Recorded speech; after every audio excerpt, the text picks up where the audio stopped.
You can like full screen if you get them. I said if. Get them.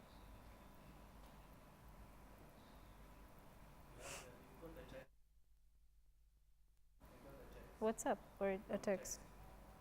Yeah, got it now.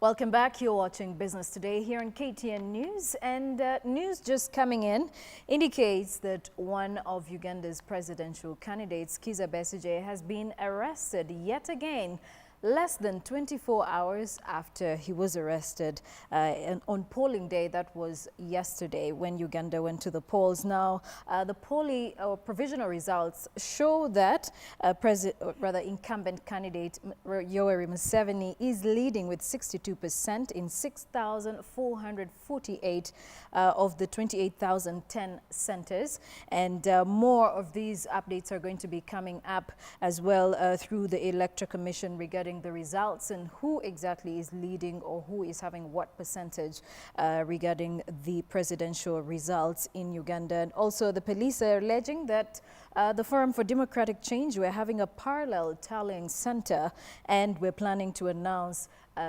Dr. Kizza Besigye as the winner, and so they actually have arrested him in that regard as well. Yesterday he was arrested for the same reasons, for having an alternative tally center in Kampala, for which he wanted to monitor his own results and probably see if they tally with the Electoral Commission's results. Now, the Electoral Commission has been giving results every 2 hours since yesterday evening, and this is going to go on until all the 28,010 centers are all covered and all the results have come through to announce the overall winner of the Ugandan presidential election. And we'll be keeping you up to date with what comes out of Uganda throughout our consecutive bulletins. Now, on the business show today, we've also have a number of interesting topics of discussion, and one of them happens to be the diaspora remittances. Now, diaspora remittances over the past 5 years have been going up. This could be attributed to the fact that Kenyans living abroad are now sending back more money into the country, and in fact, it came top on foreign exchange, that is in the year 2015 by December, where they said that diaspora remittances shot up 2 billion of Kenya shillings after horticulture, tea, and also tourism. And so to further help us understand how exactly the diaspora is doing, we've got two gentlemen in studio, Augustus Muli, who is the CEO for Global Links, and we have Boniface Swa, who is the country manager for Global Links. Thank you both for joining us. So a lot of people tend to think that the life in the diaspora is very difficult, but yet it's very lucrative. And I would like to hear your perspective on how business goes in the diaspora. Life in the diaspora is not easy. Living in the diaspora, many times we get overtaken by events happening in the country. You come back and find your friends have developed businesses, they've built houses, and a lot of things happen which you're not aware of. So it's true. That's true, yeah.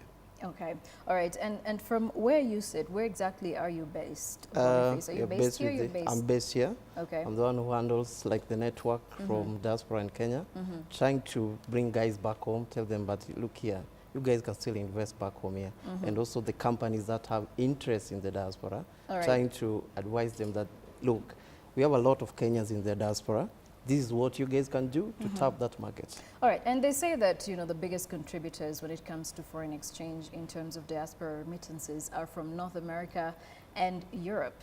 Where exactly are you based? I am based in Dubai. Now, our role as a company has been to link the Kenyan companies to the Kenyans in the UAE.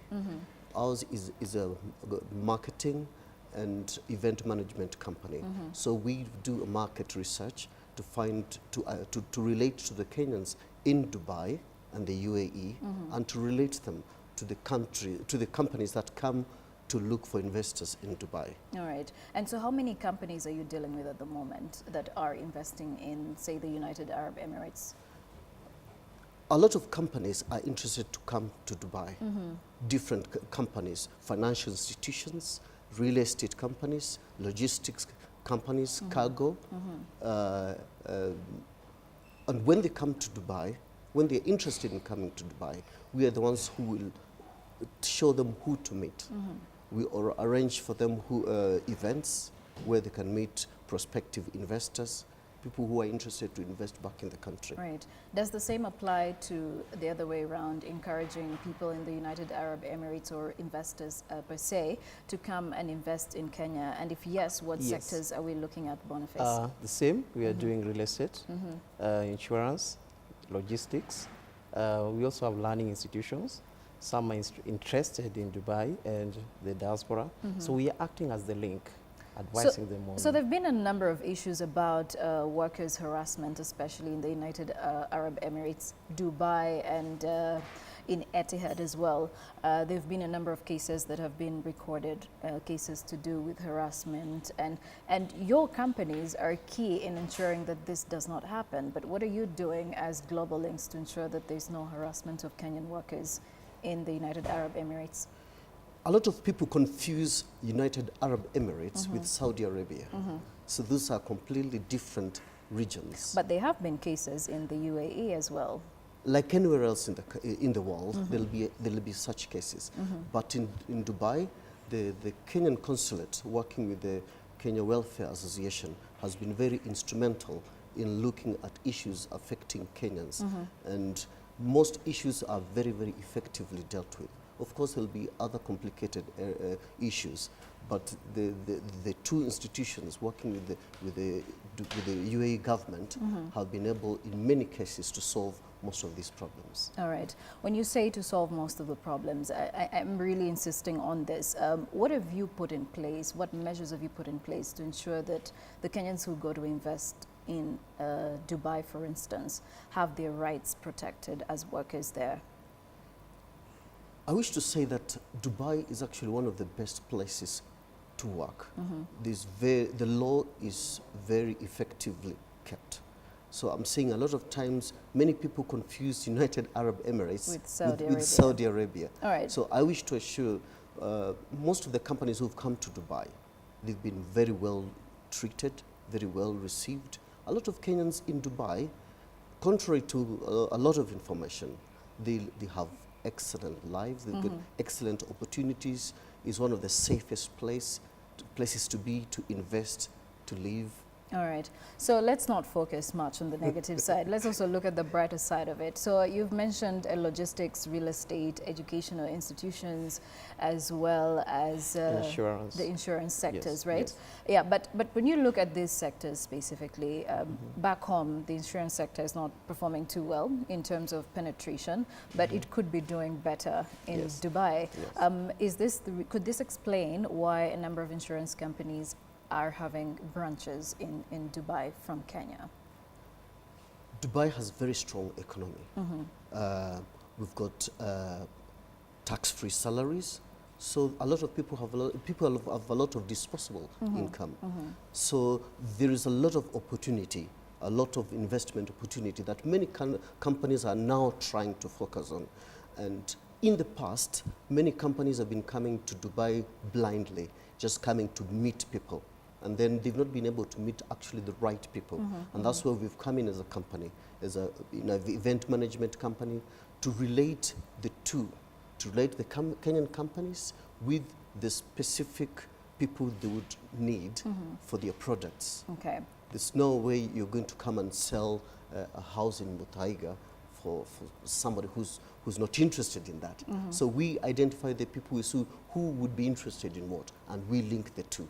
Who would be interested in this kind of insurance policy, and then we relate them to the companies in Kenya. All right. Let me come to you, Boniface. Yes. You happen to deal with Global Links here in Kenya. Yeah. But what does the market look like for you? What are the key areas of interest for a company, and you being the representative in Kenya? We are looking at around five interests. The real estate, like I said. Yeah, you already mentioned yes. that. Now, what we are trying to do, like he said, there's a big market. There's untapped market in the UAE. So what I'm doing back home here is to try and advise the companies back here that you guys, you have a market, the untapped market in the UAE, and this is the channel you guys need to follow so that you can tap that market. Yes. So what are some of the channels that they need to follow? Let's just say setting up a business in Dubai. What is the process? They did not need to set up a business, a company in Dubai. Most companies in Kenya, they have a diaspora section. Each bank you'll see has a diaspora wing. Each insurance company will have a diaspora wing. And this is where we link them. We link the diaspora branch with the Kenyans. All right. They don't need to form a company in Dubai. Sounds interesting. All right, let's talk about the fact that you're also trying to appreciate the Kenyans living in the diaspora as well, not just in the United Arab Emirates, but around the world. And you said that you've come up with some sort of appreciation in connection to some sort of awards. What criteria have you used to come up with these awards? Yes, we've come up with KDA Awards, Kenya Diaspora Awards. This is a unique product to appreciate, to recognize the efforts of individuals and companies that add value to Kenyans in the diaspora. We are going to have Company of the Year Award. This is a company that has a diaspora contact. Personality of the Year Award. We want people to vote in people who've played a role in the diaspora. We want Employer of the Year Award. The companies that have provided excellent service and employment opportunities to Kenyans in the diaspora. We'll of course have Miss Dubai, Mr. Dubai.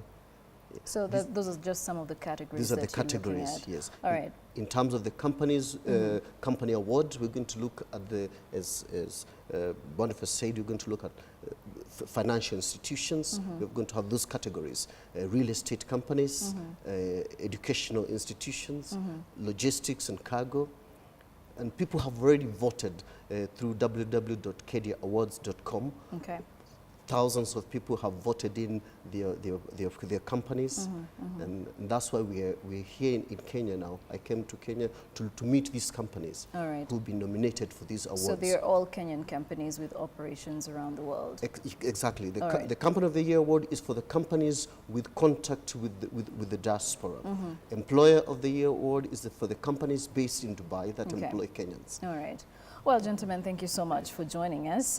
Wish we had more time to talk about the diaspora, but like we mentioned, the diaspora remittances have been rising. We could attribute that to the Foreign Affairs Ministry as well, making sure they market and encourage Kenyans living abroad to come back home and invest in the different lucrative sectors that are existent in the country. You're watching Business Today, and earlier on we did mention that one of the presidential candidates in Uganda had been arrested. And this is the second time he's being arrested in less than 24 hours.